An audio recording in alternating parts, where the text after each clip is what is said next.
Good afternoon, everyone. What a pleasure it is for me to be back in Windsor. I'm here at Anchor Danley, which is an over 100-year-old Canadian company that is one of the largest tool and die manufacturers in North America, if not the largest.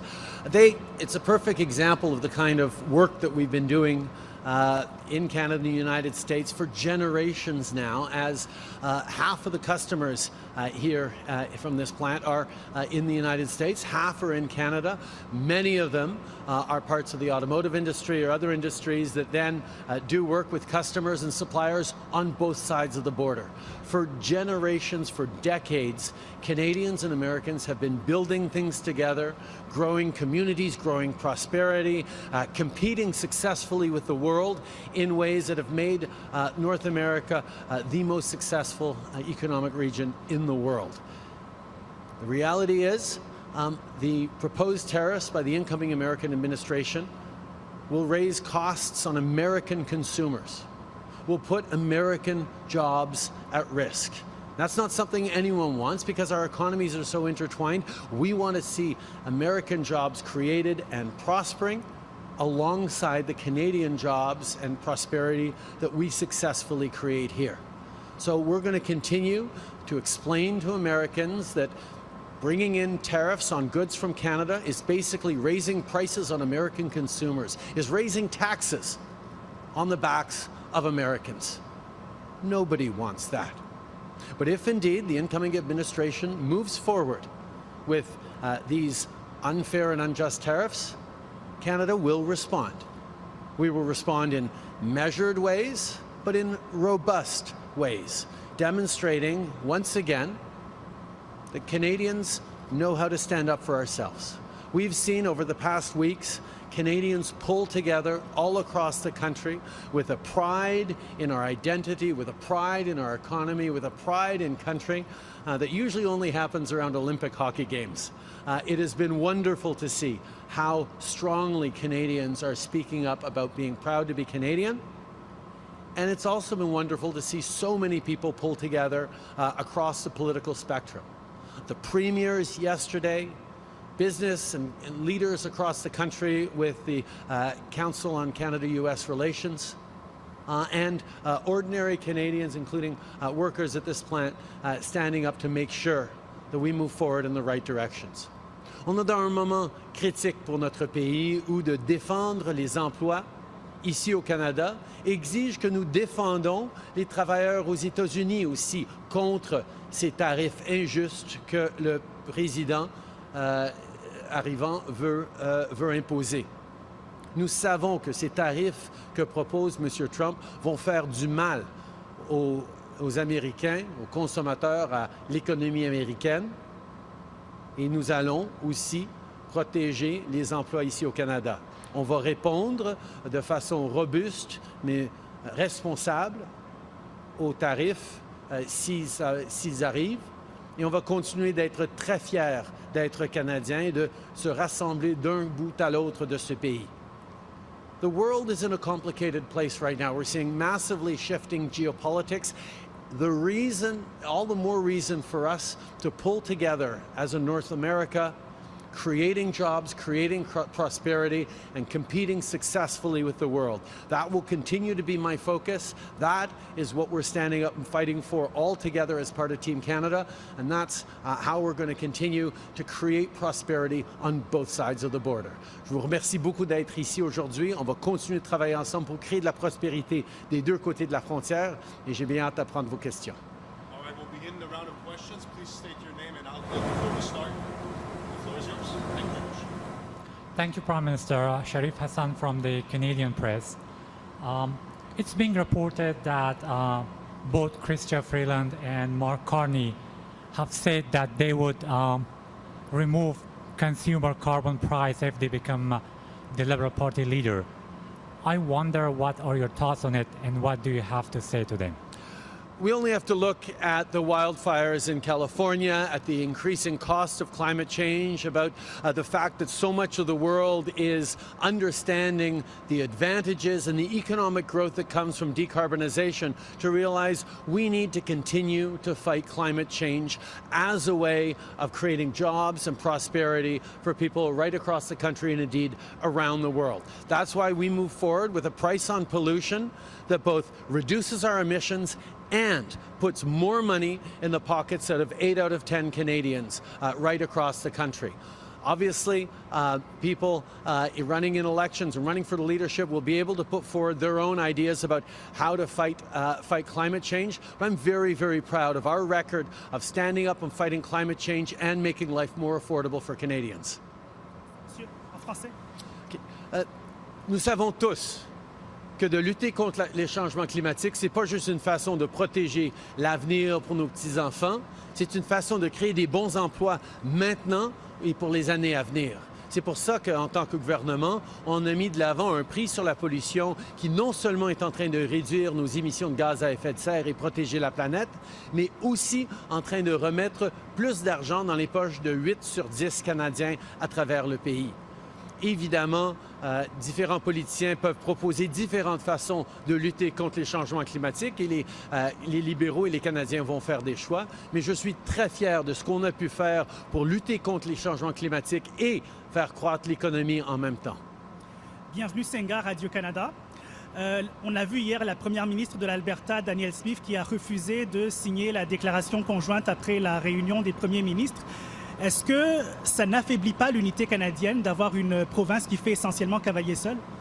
Je pense qu'au contraire, c'est important que tous les différents premiers ministres puissent exprimer leurs préoccupations pour leurs citoyens, leurs industries, ce que tous les premiers ministres ont fait autour de la table. Mais en fin de compte, la grande majorité, effectivement, tous les premiers ministres, sauf Mme Smith, ont choisi de mettre le Canada d'abord et de se rassembler en termes d'équipe Canada pour faire front commun contre l'approche injuste de l'administration américaine qui arrive. Je pense que c'est à Mme Smith d'expliquer pourquoi elle a choisi de ne pas mettre les Canadiens en premier. Et je pense aussi que c'est à M. Poilievre de dire s'il se range avec Équipe Canada, avec tous les premiers ministres, incluant le gouvernement fédéral, ou est-ce qu'il se range avec Danielle Smith, Kevin O'Leary et évidemment Donald Trump.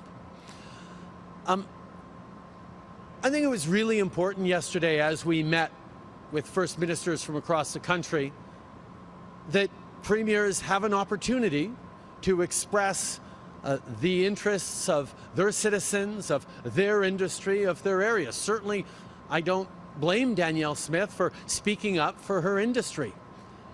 That's part of her job.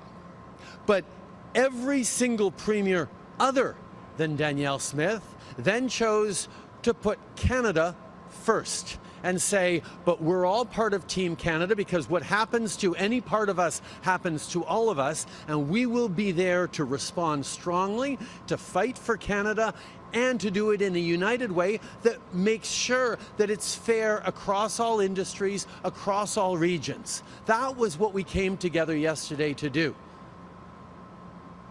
I would actually like to point out to Danielle Smith that Canadians know the importance of standing up for each other.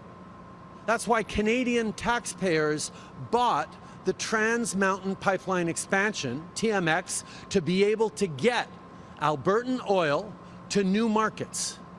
That was an investment that all Canadians made that the Alberta government is making billions of dollars off of, because in what was a very difficult decision, the federal government, we made the decision to purchase and build and complete that pipeline.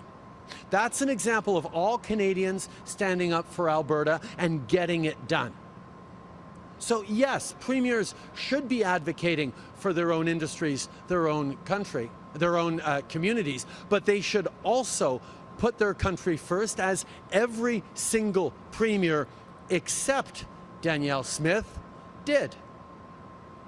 Now, I could point to any number of those premiers and point out lots of moments in which they have points of disagreement with me. From Doug Ford to Scott Moe to Tim Houston to even David Eby and Wab Kinew and others. There's all sorts of disagreements we're going to have. But when push comes to shove, every single one of them are Canadians first. And yes, they're going to look out for their communities, but they also know that looking out for all of us is what everyone in their communities expect us to do. And on top of that, I think it's very clear that right now, Pierre Poilievre, who wants to be Prime Minister for all Canadians, has a choice to make. Either he stands up to fight for all Canadians alongside all premiers and the federal government that are doing that, or he chooses to stand with Danielle Smith, Kevin O'Leary, and ultimately Donald Trump. Michelle Molesky from CTV Windsor, thank you for taking our questions, Prime Minister. If you're not seeking re-election, you're not running in the Liberal leadership, respectfully, why are you here in Windsor? This essentially feels like a campaign whistle-stop visit of our wonderful city. Why spend all this money on security and travel if you're not campaigning? The job of a Prime Minister is not first and foremost to campaign. The job of a Prime Minister is to fight for Canadians, fight for these workers who here in Windsor are more exposed to trade with the United States than anyone else. And being here to reassure members of unions, people on the shop floor here, that the federal government continues to be there for them and will fight for them in this incredibly crucial time where an incoming American administration is proposing tariffs that would damage not just people here in Windsor, but people right across the country and indeed in the United States. This is a time for a Prime Minister to show up and fight, and that is exactly what I'm doing. The fact that I have put aside the partisanship to a large degree right now so I can focus on fighting for Canada in the time remaining to me as Prime Minister is actually a comfort to many Canadians who know that the government that was able to steer us through the first challenges that Donald Trump put forward as we successfully renegotiated NAFTA, as we got him to lift off the unfair tariffs on steel and aluminum, will be there once again to pull together Team Canada and fight for Canada. So I'm glad to be in Windsor, and I'm going to continue to do my job as Prime Minister every single day, which is defending Canadian interests, standing up for Canada, and actually defending the most successful trading relationship in the world between Canada and Americans for the good both of Canadians and of Americans. Je suis ici à Windsor aujourd'hui parce que c'est important qu'un premier ministre continue de défendre les intérêts des Canadiens. J'ai mis la politique partisane un peu de côté pour pouvoir me concentrer sur la job que je dois faire, d'être premier ministre pour tous les Canadiens à tous les jours, surtout dans ce moment crucial de menace d'une nouvelle administration américaine. Nous allons être là pour démontrer que nous pouvons non seulement défendre les emplois au Canada, mais défendre les emplois et des gens aux États-Unis en défendant le partenariat le plus réussi dans l'histoire de la planète entre le Canada et les États-Unis. Taylor Campbell with the Windsor Star. Mr. Prime Minister, with the threat of possible tariffs looming, what is your message to Windsor-Essex workers in the agriculture and the automotive sector who will be devastated by those? My message to workers here in Windsor, and I spoke with them today, and I spoke with a number of union leaders as well, is that we understand how integrated the economy here is in trade with the United States, and we understand how integrated the economy in the United States is with Canada. Anything that thickens the border or imposes penalties or tariffs between our two countries will hurt Americans as well as Canadians. And our first argument is that these tariffs should not move forward.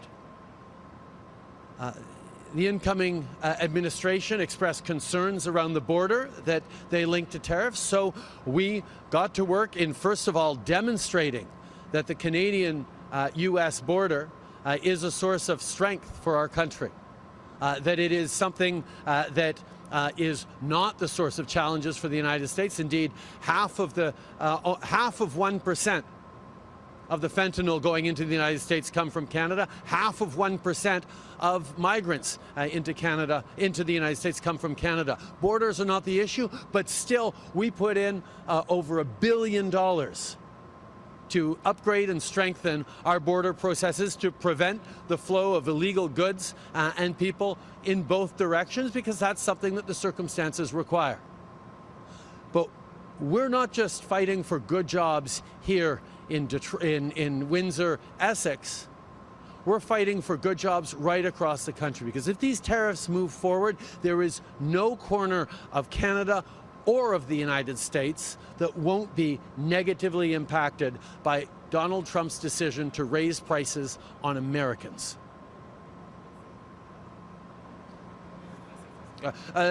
Nous sommes ici pour défendre les intérêts et des Canadiens et des Américains. Parce qu'il n'y a aucun coin de notre pays, surtout ici à Windsor-Essex, mais à travers le pays aussi, qui va être impacté par ces tarifs américains.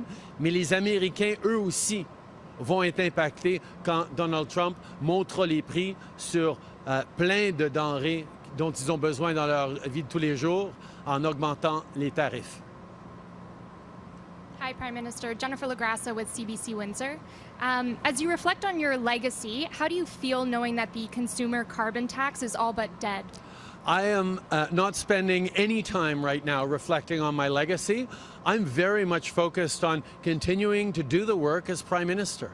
We are facing significant challenges to our economy from south of the border, and we are fighting for that every single day. We're facing increasing challenges from climate change at home and around the world. And we're continuing to step up by having moved forward on a price on pollution that not only reduces emissions and incentivizes green investment, but puts more money in people's pockets right across the country. Future governments will make the choices they make, but Canadians can know that it is possible to both fight climate change and put more money in the pockets of the middle class at the same time. Rusty Thompson, AM 800 CKLW. Why do you believe you're effective right now in helping lead Canada's response to the tariff threats when the other side, the Trump administration, knows you're on your way out the door and might not ultimately be the person they're going to be dealing with and trying to sort this out? Canadians had an election in 2021 that sent me into the Prime Minister's office once again. And every day I am here, I have a job to do in standing up for Canadians, in fighting for our economy, in creating good jobs in Canada and in the United States. And that's what we have been doing over the past number of years, and that's what I am going to continue to do. As you saw yesterday, whether it's premiers, whether it's the Business Council, the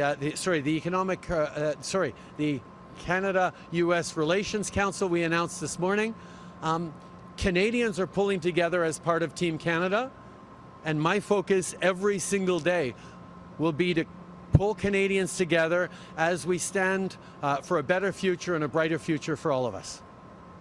Last question, sir. Hi, Maureen from Blackburn News. Has there been any indication from the Trump administration that the border measures you introduced could be enough to stop the tariffs? I can say that the border plan that we put forward and the measures we put forward have been very well received by different members of the incoming American administration.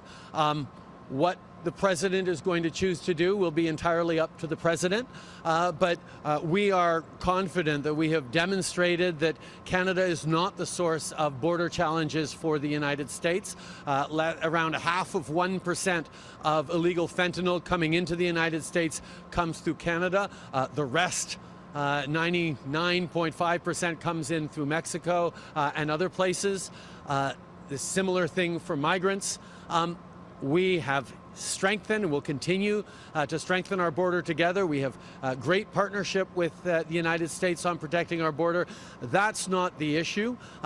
We've continued to act on that, and put significant money forward, but it'll be up to the American incoming administration whether or not they want to move forward with tariffs that will be raising prices for American consumers and harming one of the strongest economic relationships in the world at a time where our continent should be taking on the world, should be competing successfully with countries around the world instead of choosing to fight amongst ourselves.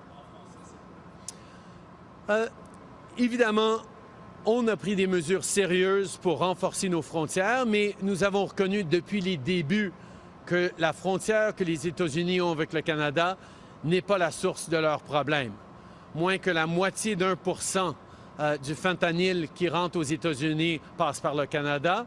Autour de la moitié d'1% de tous les migrants qui arrivent aux États-Unis passent par le Canada. Donc, ce n'est pas nous le problème. Les différents membres de l'administration entrant aux États-Unis ont été contents de voir nos plans et les mesures qu'on est en train de prendre sur nos frontières. Mais ce sera à M. Trump ultimement de décider ce qu'il va vouloir faire et s'il va aller de l'avant avec des tarifs qui, d'abord et avant tout, vont faire mal aux consommateurs américains, vont faire mal à la productivité américaine et, évidemment, vont faire mal au Canada aussi. Today's press conference, ça conclut la conférence de presse d'aujourd'hui. Thank you, Merci everyone. beaucoup tout le Merci. monde. Bonne journée.